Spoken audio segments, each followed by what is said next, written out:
সুপ্রিয় দর্শক, স্বাগতম জানাচ্ছি কনকা কুইক রেসিপিতে। আপনাদের সাথে আছি আমি সাদিয়া তাহের। দেখতে দেখতে রমজান শেষের দিকে, আশা করি আপনাদের রমজান খুবই ভালো কাটছে, সবাই ভালো আছেন, সুস্থ আছেন। আজকেও বরাবরের মতো আপনাদের জন্য নিয়ে এসেছি একটা ঝটপট রেসিপি। আর আজকে আমার সাথে অতিথি হিসেবে আছেন সবার প্রিয় সারিকা সাবা আপু। কেমন আছেন আপু? আমি ভালো আছি, আপনি কেমন আছেন? আমিও বেশ ভালো আছি। কেমন কাটছে রোজা? ভালোই কাটছে। ভালোই কাটছে। অলমোস্ট আমরা ঈদের দিকে চলে এসেছি। ঈদের প্রিপারেশনস কেমন? প্রিপারেশনস তো আসলে শুরু থেকেই হয়, রোজার শুরু থেকেই, সো টুকটাক করে হচ্ছে আর কি। শপিং শেষ? হ্যাঁ, শপিং মোটামুটি রমজানের শুরুর দিকেই করা হয়ে যায়। আচ্ছা, সো কি পছন্দ করেন আপনি ঈদের পরা, মানে প্রিফার করেন কি পড়তে? খুবই আরামদায়ক পোশাক, কারণ বাড়িতেই থাকা হয় বেশি, তো এই কারণে যতটুকু আরামে থাকা যায়। ছোটবেলায় অনেক হতো যে ঈদের ফার্স্ট ডে একটা পোশাক, সেকেন্ড ডে, থার্ড ডে এভাবে, সকালে একটা, দুপুরে একটা, রাতে একটা, আসলে ট্রু ট্রু। হ্যাঁ, মানে যখন আরো ছোট ছিলাম তখন হচ্ছে তিনটা ড্রেস একদিনে, সেকেন্ড দিন আবার আরেকটা, থার্ড ডে আরেকটা। সো এখনো কি এরকম করা হয়? এখন এটা হয় না, এখন মনে হয় যা কমফোর্টেবল এটাই পরে ফেলি। আচ্ছা, ঈদের দিন তো রান্না করা হয় অবশ্যই, টুকটাক ডেজার্ট বানানো হয়। আর খেতে খুব পছন্দ করেন? খেতে পছন্দ করি, হ্যাঁ। ঈদের দিন কি কাজিনরা মিলে বের হন নাকি একাই? বাসায় সবার গেট টুগেদার হয়। আচ্ছা, ঈদের পরে বের হওয়া হয়, ঈদের দিনটা আসলে বাসায় একদম রেস্টে থাকে, মানে সারা রেস্ট না, বাসায় সবাই গেট টুগেদার করছে, সবাই আসছে, আত্মীয় স্বজন। সো আমরা তো জয়েন্ট ফ্যামিলি, সো ঈদের দিনটা আমাদের জন্য সবার গেট টুগেদার। জয়েন্ট ফ্যামিলি মানে সবাই একসাথেই থাকেন এখনো? তো ইটস গ্রেট। মানে এখন তো আসলে তেমন একটা দেখা যায় না, একসাথে থাকা হয় না, কিন্তু ঈদটা সবসময় আমাদের সবার একসাথে করা হয়, এটাই আসলে মজা। মানে আগে হতো কি সবাই ব্যস্ততা থাকতো না, যে যার মতো সবাই একসাথে একত্র হয়ে ঈদটা পালন করতাম। এখন সবাই অনেক বিজি থাকে, এমনও হয় যে কেউ অন্য সিটিতে বা আমরা অন্য সিটিতে, এভাবেও কিন্তু ঈদ পালনটা করা হয় এখন। সো ঈদের আপনার কি মনে হয় যে ঈদের দিন আসলে পুরো রমজানে তো সবাই একটা স্ট্রিক একটা ডায়েটে থাকে কিংবা ফাস্টিং করে, তো অনেকের হেলথ ইস্যুস অনেক কিছু ফেস করে। সো ঈদের পর কি মনে হয় একটা চেঞ্জ আসে, তো তখন আসলে কিভাবে প্ল্যান করা উচিত সবাইকে ফিটনেসের ব্যাপারটা? আমার মনে হয় এক মাসে একটা জার্নি, যেটা হচ্ছে এটা যদি রেগুলেশন থাকে তাহলে আমার মনে হয় হেলদি থাকা যায়। কারণ আপনি দেখবেন যে ইফতারে আপনি যতই ভাজা পোড়া খান না কেন, আপনার খুব একটা বেশি গ্যাস হবে না, কারণ একটা ইন্টারমিটেন্ট ফাস্টিং থাকে, যে আমরা একটা টাইমে অনেক মিল নিচ্ছি, তারপরে লাইট কিছু খাচ্ছি, মানে সিমিলার টু ইন্টারমিটেন্ট ফাস্টিং। একদমই ঠিক বলেছেন। মানে আসলে কিন্তু প্রবলেম হয় না, সারাদিন কিন্তু আমরা কিছু না খেয়ে থাকি, এরপর হচ্ছে ইফতারে দেখা যায় আমরা জুস নিচ্ছি বা পানিটা বেশি নিচ্ছি, যার কারণে গ্যাসের প্রবলেমটা খুব একটা হয় না। আজকে হচ্ছে আমরা একটা রেসিপি করে দেখাবো আপনার জন্য। প্লিজ আমরা এটার জন্য কিচেনে চলে যাই। আমি very excited.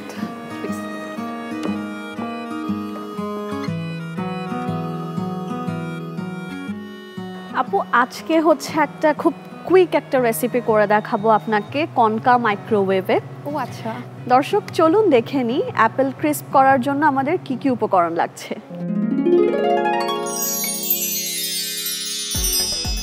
Recipe Apple crisp. উপকরণ: অ্যাপেল কুচি 500 গ্রাম, কর্নফ্লাওয়ার 1 চা চামচ, মধু 1 চা চামচ, ওটস 1 কাপ, বাটার 3 টেবিল চামচ, চিনি 2 চা চামচ। দেখে নিলেন আমাদের কি কি উপকরণ লাগছে। এবার যাচ্ছি মূল রান্নায়। আপু, যেটা বলছিলাম, একটা অ্যাপেল ক্রিস্প করব আজকে, অ্যান্ড এটা কিন্তু কনকা মাইক্রোওয়েভ ব্যবহার করে করব। মানে আমাদের টোটাল টাইমিংটা 3 মিনিটসের বেশি লাগবে না, একদমই। ওয়াও।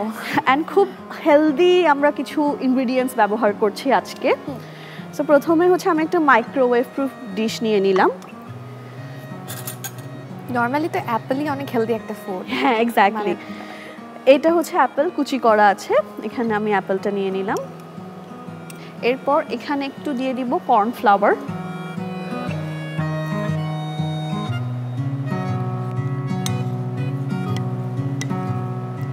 এন্ড এরপর এখানে আমরা ব্যবহার করছি হানি।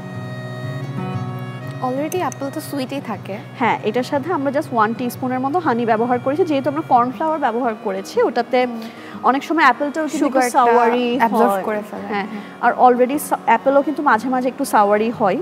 হ্যাঁ, সো যেহেতু এটা ডেজার্ট, তাই আমরা একটু সুগারটা ব্যালেন্স করছি। এটা হচ্ছে এখন আমি কনকা মাইক্রোওয়েভে জাস্ট 30 to 40 সেকেন্ডসের জন্য দিব। এটা হচ্ছে ফার্স্ট স্টেপ। আমরা হচ্ছে আরেকটা সেকেন্ড লেয়ার একটা দিব। ফার্স্ট স্টেপ হচ্ছে অ্যাপেলটা একটু কুক করে নিব। ঠিক আছে।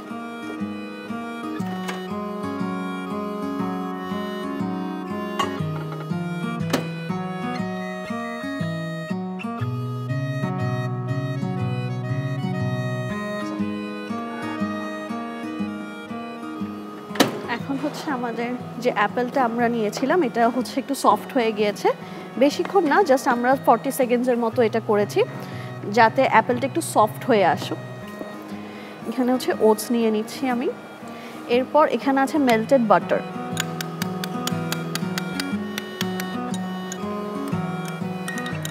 এখানে চাইলে কেউ মানে হানিও ব্যবহার করতে পারে, বাট আমি এখানে অল্প একটু সুগার দিব, না হলে উপরে যে ক্রিস্পিনেসটা আছে ওটা আসবে না।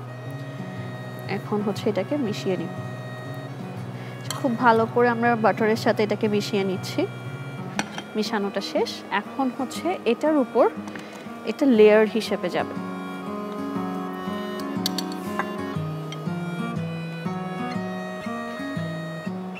কেউ যদি কেক খেতে না পারে, অনেক সময় অনেক সুগার থাকে বলে একটু মাইল্ড কিছু খেতে চাই, তখন কিন্তু এভাবে ফ্রুটস দিয়ে এটা করে ফেলতে পারে। চাইলে এখানে অ্যাপেলের জায়গায় আমরা অন্য ফ্রুটসও ব্যবহার করতে পারি, বাট অবশ্যই চেষ্টা করব সাইট্রিক কোনো ফুড ব্যবহার না করার। এটাকে আমি আবারও কনকা মাইক্রোওয়েভে 2 মিনিটসের মতো বেক করে নিব।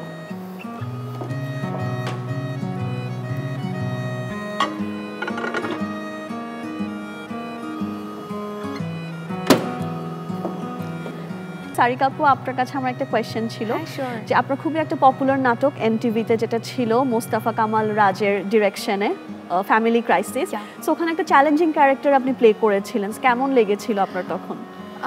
আমি আসলে ওটা আমার ফার্স্ট কাজ, সো ফার্স্ট কাজে তো সবকিছু নতুন এক্সপেরিয়েন্স, তো ওটা আসলে আমি বলতে পারবো না, নতুন তো সবকিছুই ভালো লাগে।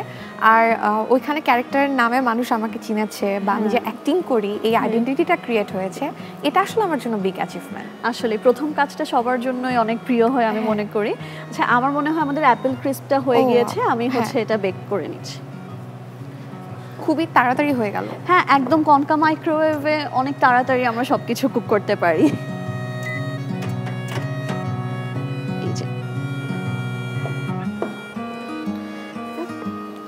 ড্রাই একটা ব্রাউন কালার চলে এসেছে। হ্যাঁ, একটা ব্রাউন কালার চলে এসেছে আর একটা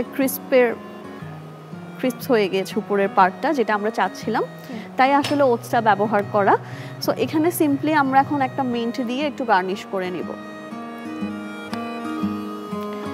সো যে অ্যাপেল ক্রিস্পটা আমরা করেছি এটা রেডি আপনার জন্য। এটা গরম দেখে এখন আমি আপনার হাতে দিচ্ছি না, বাট আমি আশা করছি আপনি এটা অবশ্যই বাসায় ট্রাই করবেন, কারণ এটা আমার মনে হয় আপনার ডায়েটে একটা এলিমেন্ট অ্যাড করবে।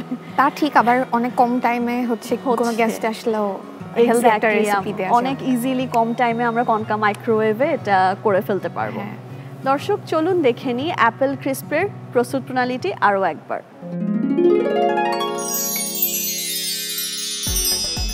রেসিপি অ্যাপেল ক্রিস্প প্রণালী। প্রথমে একটি ওভেন প্রুফ পাত্রে আপেল কুচি নিন, এরপর কর্নফ্লাওয়ার এবং মধু দিয়ে ভালোভাবে মিশিয়ে কনকা মাইক্রোওয়েভে 40 সেকেন্ড রান্না করুন। একটি পাত্রে ওটস নিন, এরপর বাটার এবং চিনি দিয়ে ভালোভাবে মিশিয়ে নিন। সবশেষে লেয়ার করে সেদ্ধ করা অ্যাপেল কুচি উপর দিয়ে কনকা মাইক্রোওয়েভে 2 মিনিট বেক করে সাজিয়ে পরিবেশন করুন দারুণ স্বাদের অ্যাপেল ক্রিস্প। দর্শক দেখে নিলেন প্রস্তুত প্রণালী। থ্যাংক ইউ সো মাচ আপু, আজকে আমাদেরকে সময় দেওয়ার জন্য খুবই ভালো লেগেছে আপনি এসেছেন। আপনাকেও থ্যাংক ইউ এত সুন্দর একটা রেসিপি শেখানোর জন্য, যেটা আমার অনেক কাজে লাগবে। অবশ্যই আপু, আপনার জন্য রয়েছে কনকা পরিবারের তরফ থেকে একটা গিফট। থ্যাংক ইউ আপনাকে এবং কনকাকেও থ্যাংক ইউ। Thank you.